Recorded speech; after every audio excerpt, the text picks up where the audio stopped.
First, live, local. This is Fox 12 Now. This is Fox 12 Now. I'm Greg Nibbler, live streaming here from the Fox 12 Oregon newsroom. And right now we are talking about, I'm going to go ahead and get that pulled up here correctly for you. Let me just do this here. We're going to take a quick break. We'll be right back. Because this isn't working as I want. You know what? We're live.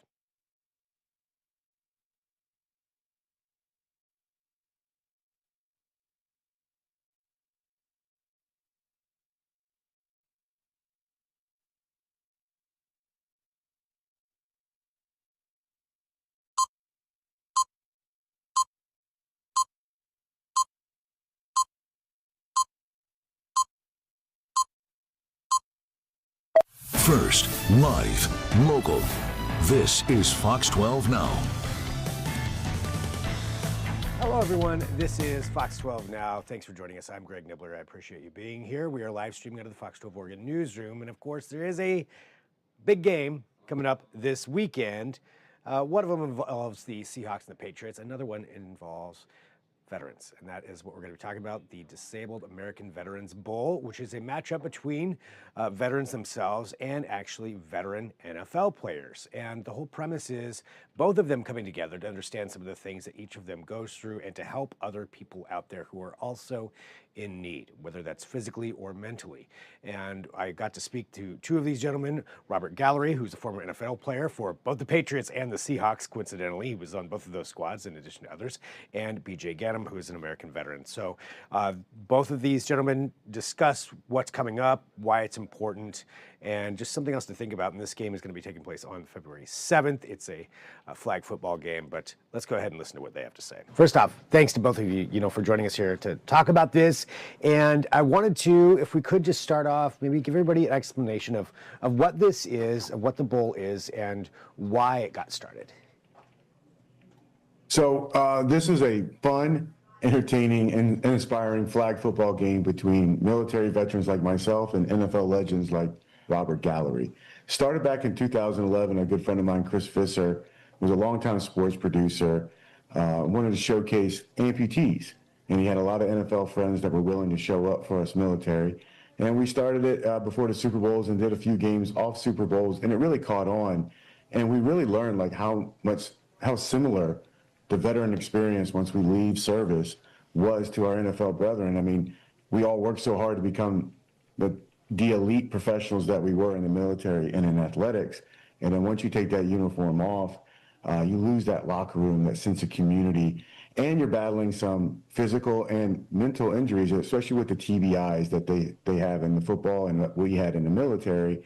And this was a great way to make it more approachable for us to come out, work together doing something that we all love, playing football, but then also have that time and space to talk about how we can get better in that life after service and playing professional sports. So it really is that commonality that you all found. What is it like having that experience to be able to share that with somebody else?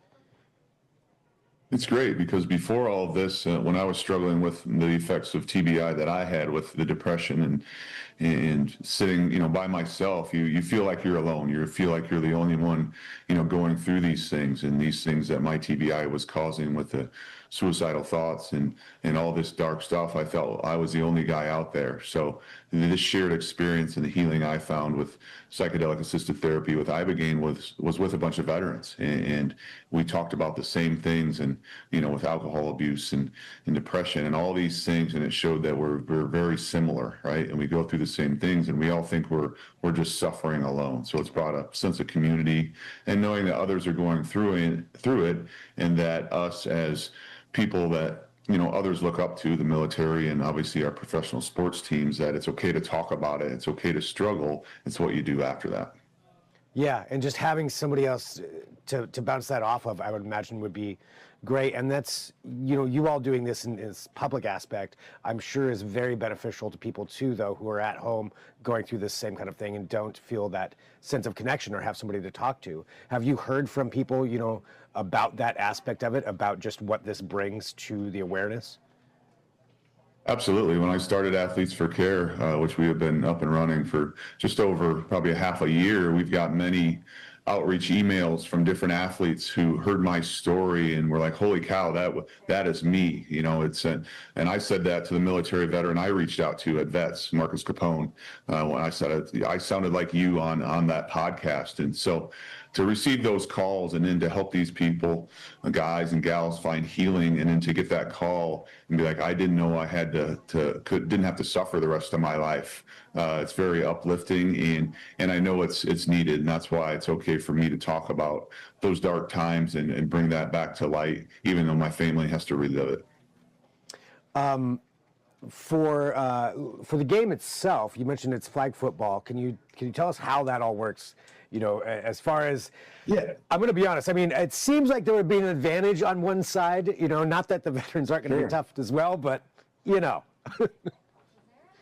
It's a traditional 7-on-7 flag football game, but being that some of us veterans are missing some pieces and some are in a wheelchair, we might sneak 9 out there. We need somebody to push wheelchairs and whatnot, but it's more similar to what you would see in like the Harlem Globetrotters or the Savannah Bananas. It's really a lot of fun, showcasing what we can still do, that we're both still in the fight and we're still capable. And at the end of the day, what we hope everybody takes away from this is no matter what you're facing, if you show up and you try, it's not how many times you fall down, it's how many times you get up. And you'll see that on the field here, both from the NFL legends and the military heroes that we'll be featuring at the DAV Bowl. I love that, having fun, but yeah, showing that sense of camaraderie and togetherness for that. And I guess, if there's one other thing too, for the importance of what it is that you really are communicating, this is a really fun event, but to getting that message out there, is there something for anybody out there who may be going through, some of the things that you two have gone through, and people in similar situations that may be out there going through it right now, not knowing what to do? What would you say to them? Yeah. Yeah, absolutely. It's awareness, right? Talking about it. It's okay to talk about it, right? And it's a resource for our veterans, right? With the DAV, to go to DAV.org, reach out to all the resources they offer our veterans, and organizations like mine, Athletes for Care. There are resources, there are things out there that can help you, and it's just hope. It's okay to talk about. This day and age, it is okay for specifically males to talk about struggles and things they've gone through, but everyone in the world, right? And you don't have to sit at home and suffer alone. And for the veterans, even if you don't know if you're struggling or not, get involved. There's many ways to get involved with DAV, even if you're not struggling, and you could be a resource for another person. Or once you get involved, like once you start playing this game and you're having fun and then you're seeing these side conversations, that's really where the magic happens. Sometimes it's really hard when people just offer, here's the help, especially for guys like us that are used to being independent and resilient. It can be a little bit difficult. So making it more approachable by saying like, hey, come out and just have some fun. So that's where we need these veterans, like, hey, once you hang up the uniform, it's not over. Like, there's still some service you can do. You still have value, especially for our pro athletes too, and that we can get in these communities and really not only help others, but help ourselves in the process. I love it. Well, for people out there, how can they get involved? You mentioned it a little bit, but I just want to make sure that we're reiterating this for not only for the bowl, but also, where they can go to do this in their own hometowns. Absolutely. Go to all of our social media channels, and DAV.org is the great place to start, and athletesforcare.org, and check us out on the internet and social media channels. I do have one more question I have to ask, since I'm in Portland. Yeah. This is Seahawks territory. Robert, I know you spent some time with the two teams. Who do you got in this? I don't want to disappoint because you're up there. No, I'm just kidding. I'm going for the Seahawks. I put that helmet on. I know that fan base, so I'm looking forward to them hopefully pulling it out. All right. I love the Pacific Northwest, but I'm going for the Patriots. That good old red, white, and blue. And it's America's 250th birthday. And so I'm rooting for the Patriots, though. If the Seahawks win, I'm not going to be disappointed. I think, it'll be good either way. Either way.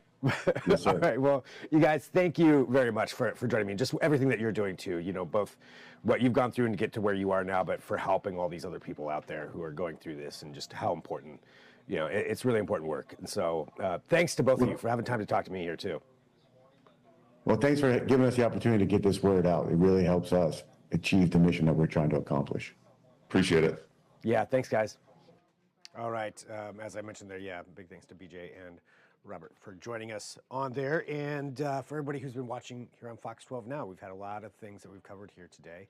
And if there's any breaking news that happens in the next 15 minutes, I'll be here for you. Otherwise, at 4 p.m., our 4 p.m. news will take over, and you can watch that right here on these streaming apps or the website if that's where you're at as well. Fox 12 Now live streams every weekday starting at 1 p.m., going through the afternoon to 4 p.m., and Good Day Oregon Plus is actually 11 a.m. to noon, so even before that. There's lots of opportunities to watch us on those streaming apps and watch these segments after the fact. Feel free to share them, get them out there. If there's something that really resonated with you, share that out. That's a great way to get it out there for everybody. And also, if there's something you think would make a good topic here on the show, feel free to send me an email, fox12now@kptv.com. That's fox12now@kptv.com, and we'll see if we can maybe do something with that. Can't guarantee it every time, but sometimes we can. So thanks for joining us. We'll talk to you soon. I'm Greg Nibbler. This is Fox 12 Now.